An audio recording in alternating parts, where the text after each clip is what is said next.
እኔ ኦርቶዶክስ አማኞች በሃይማኖታዊ በሆነ ጉዳይ አይደለም አሁን መከራ እያዩ ያሉት ፖለቲከኞቹ ናቸው። ይልቅ ክራሩን ስትመታው አንቺ ወየለኔም ባቲም ትዝታም የሚመታው እንደ ቅኝቱ ነው።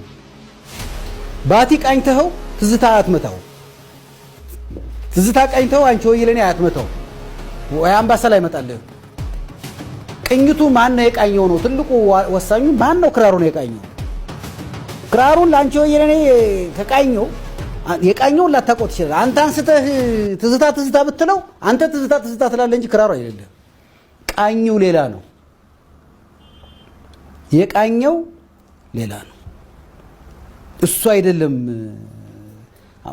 ምመኑ በቤተክርስቲያኒቱ ስርዓት የመጣ መረጃ፣ በቤተክርስቲያኒቱ ስርዓት የመጣ መግለጫ፣ በቤተክርስቲያኒቱ ስርዓት የመጣ ሂደት አድርጎ ስለተቀበለው ያንን መዋቅር ነው